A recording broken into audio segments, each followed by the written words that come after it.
LDF convener TP. Ramakrishnan മാധ്യമങ്ങളോട് സംസാരിക്കുന്നു. ഒരു വേവലാതിയില്ല. മുൻകാലങ്ങളിലും ഇതുപോലെയുള്ള എത്രയോ അനുഭവങ്ങൾ ഉണ്ടായിട്ടുണ്ട്. അതിനെല്ലാം അതിജീവിച്ച് പാർട്ടി മുന്നോട്ട് പോയിട്ടുണ്ട്. ഇപ്പം CPM-ന് അകത്തുള്ളൊരു വിഷയമല്ല ഇത്. അൻവർ പാർട്ടി മെമ്പറല്ല, പാർട്ടിക്കകത്തുള്ള ആളല്ല, പാർട്ടിക്കകത്തെ സംഘടനാ രീതിയോ രാഷ്ട്രീയ നിലപാടുമായിട്ട് ബന്ധമുള്ള ആളല്ല അൻവർ. അൻവർ ഒരു പുറത്തുനിന്ന് വന്ന ഒരാളാണ്. അദ്ദേഹത്തെ CPM-ന് അർഹതപ്പെട്ട നിലമ്പൂർ സീറ്റിൽ സ്വതന്ത്ര സ്ഥാനാർത്ഥിയായിട്ട് നിർത്തി.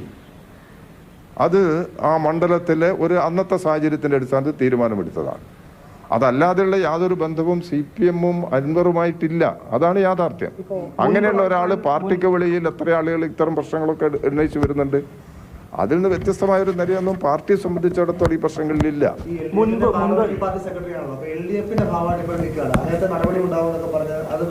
അത് നിങ്ങൾ കാത്തിരുന്ന് കാണാം. അൻവർ CPM-ഉമായി സഹകരിക്കുന്ന ആള് എന്നുള്ള നിലയിലാണ് CPIM-ന്റെ പാർലമെന്ററി പാർട്ടിയുടെ ഭാഗമായി വന്നത്. CPM-ന് അൻവറുമായിട്ട് ഒരു ബന്ധവുമില്ല എന്നുള്ളത് ഈ പുതിയ സാഹചര്യത്തിൽ ബന്ധവുമില്ല എന്നുള്ളത് പാർട്ടി സംസ്ഥാന സെക്രട്ടറി വ്യക്തമാക്കി കഴിഞ്ഞിട്ടുണ്ട്. അപ്പം അൻവറിൻ്റെ ഒരു നിലപാടിന് ഇനി CPM-ന് ബന്ധമില്ല. അതുകൊണ്ട് സ്വാഭാവികമായിട്ടും അതിനനുസരിച്ചുള്ള തീരുമാനം പാർലമെന്ററി പാർട്ടിയുടെ ഭാഗമായിട്ടും ഉണ്ടാവും.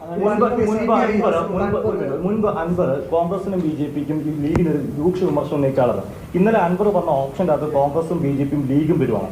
ഇത് അൻവറിന്റെ നിലപാടിൽ ഒരു വൈരുദ്ധ്യമല്ലേ? അൻവറിനും വൈരുദ്ധ്യ നിലപാടിന്റെ അൻവർ എടുത്തുകൊണ്ടിരിക്കുന്നത്. അതിൽ പ്രശ്നങ്ങളൊന്നുമില്ല. അൻവർ ഈ വൈരുദ്ധ്യ നിലപാട് എടുക്കുന്ന സമയത്ത് തന്നെ അവരുടെ അഭിപ്രായവുമായിട്ട് ബന്ധപ്പെട്ട നിലപാട്, ഇത് CPM വിരുദ്ധ നിലപാടാണോ? അതിന് പ്രചാരണം കൊടുക്കാൻ നിങ്ങളെല്ലാവരും ഉണ്ട്. CPM വിരുദ്ധ നിലപാടാകുമ്പോൾ അതിന് കുറച്ചുകൂടി ശക്തി പകരും. അത് സാധാരണ സംഭവിക്കുന്ന കാര്യമല്ലേ. അത് എന്തെല്ലാം കേരളത്തിൽ ഉണ്ടായിട്ടുണ്ട്. അതിനെയൊക്കെ അതിജീവിച്ചല്ലേ 2016 CPM-ന്റെ നേതൃത്വത്തിലുള്ള ഇടതുപക്ഷ ജനാധിപത്യ മുന്നണി ജയിച്ചത്. ഈ കൊടുങ്കാറ്റിനെ അതിജീവിച്ചുകൊണ്ട് തന്നെയാണല്ലോ. ഭരണ തുടർച്ച കിട്ടിയതും ഇത്തരം സാഹചര്യത്തെ അതിജീവിച്ചിട്ടാണല്ലോ. അതുകൊണ്ട് അതുപോലുള്ളൊരു സാഹചര്യം ഇപ്പോഴും ആ നിലയിൽ പരിഗണിച്ച് CPM-നെ അത് ബാധിക്കില്ല. അതാണ് ഇടതുപക്ഷ ജനാധിപത്യ മുന്നണിയെയും ബാധിക്കില്ല. അത് അദ്ദേഹത്തോട് അങ്ങനെ എനിക്ക് അഭിപ്രായമില്ല. അതൊരു CPI ഒരു പാർട്ടിയല്ലേ. ആ പാർട്ടി അവരുടെ ഒരു നിലപാട് പറയല്ലോ. ADGP-ക്കെതിരായ അന്വേഷണം നടക്കുന്നുണ്ട്. ആ അന്വേഷണ റിപ്പോർട്ട് വരാതെ ADGP-ക്കെതിരായ എന്ത് നിലപാട് എന്നുള്ളത് പറയുന്നത് ശരിയല്ല. അങ്ങനെ പറയാനും കഴിയില്ല. ഒരുപാട് ആളുകൾ ഉണ്ടായിരുന്നു. അത് പാർട്ടിക്കാരും അല്ലാത്തവരുമായിട്ടുള്ള ആളുകളാണ്. പക്ഷേ പാർട്ടിയുടെ ഒരു മുൻ ഏരിയ കമ്മിറ്റി അംഗമടക്കമാണ്. എത്ര വർഷം മുമ്പ്? 5 അല്ല 10-15 വർഷം മുമ്പ് പാർട്ടിയുടെ ചുമതല നിർവഹിച്ച് ഒഴിവായി പോയ ഒരാള് ഇപ്പൊ പാർട്ടിക്കാരനായിട്ട് ചിത്രീകരിക്കുന്ന എന്താ അർത്ഥം? അങ്ങനെ എത്രയുണ്ട്? അത് നിങ്ങൾ ഏതൊരു പത്രത്തിൽ ഇപ്പൊ എഴുതിയിട്ടുണ്ട്. ഞാൻ എല്ലാ പത്രം വായിച്ചിട്ടില്ല. ഇപ്പൊ ഒരു പത്രം മുന്നേരിയ കമ്മിറ്റി അങ്ങനെ എത്ര ആളുകളുണ്ട് ഇത് പാർട്ടി വിരുദ്ധരായിട്ട്. അതൊന്നും നോക്കിട്ട് കാര്യം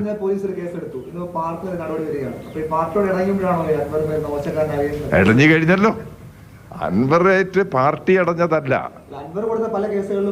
പറയാ. പാർട്ടി അൻവറോട് അടഞ്ഞതല്ല. അൻവർ പാർട്ടിയുമായിട്ട് അടഞ്ഞതാണ്. ഒരു തരത്തിലും പാർട്ടിയെ സ്നേഹിക്കുന്നവർ, പാർട്ടി അനുകൂലിക്കുന്നവർ പാർട്ടിക്കെതിരായി പരസ്യമായ പ്രസ്താവന നടത്താറില്ല.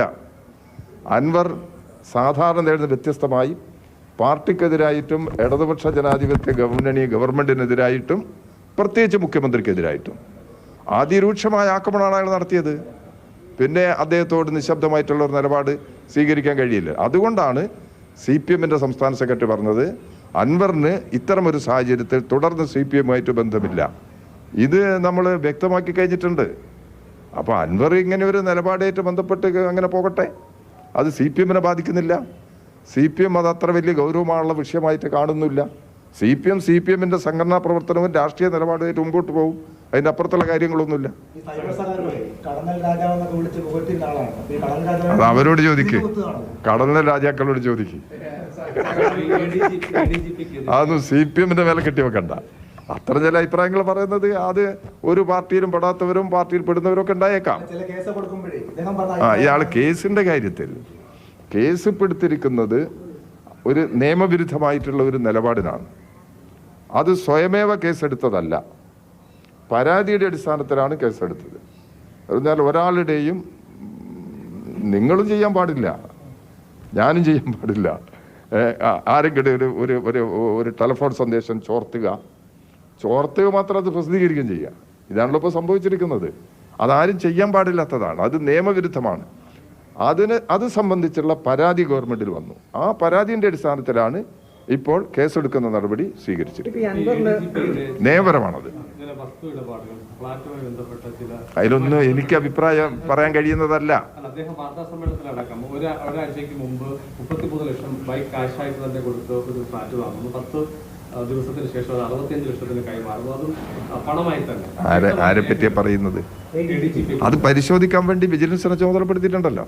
6 മാസം അവിടെ എത്ര കാലാവധി കഴിഞ്ഞാലും പരിശോധന നടത്തി റിപ്പോർട്ട് വരട്ടെ. ഒരാളെ പറ്റി കുറ്റം പറഞ്ഞു കഴിഞ്ഞാൽ അയാൾ കുറ്റവാളിയാവുന്നില്ല. അയാൾ കുറ്റവാളി എന്നുള്ള നിലയ്ക്ക് സമീപിക്കാൻ പാടില്ലല്ലോ. ഒരു മനുഷ്യനല്ലേ, ആരായാലും ഏതൊരു മനുഷ്യനും മാനുഷികമായിട്ടുള്ള അവകാശമല്ലേ. അപ്പോൾ ആ നിലയ്ക്ക് അദ്ദേഹത്തിനെതിരെ ആരോപണം വന്നതിൻ്റെ അടിസ്ഥാനത്തിൽ അത് അന്വേഷിക്കാൻ ചുമതലപ്പെടുത്തിയിട്ടുണ്ട്. ഗവൺമെൻറ് ഏകപക്ഷീയമായി തീരുമാനമൊന്നും എടുത്തിട്ടില്ല. അന്വേഷണം നടത്തി റിപ്പോർട്ട് വരട്ടെ. അന്വേഷണം നടത്തി റിപ്പോർട്ട് വന്നു കഴിഞ്ഞാൽ അദ്ദേഹം ഏതെങ്കിലും തരത്തിൽ കുറ്റം ചെയ്തിട്ടുണ്ടെങ്കിൽ ഒരു ദാക്ഷിണ്യവും അതിന്റെ മേലെ ഉണ്ടാവില്ല.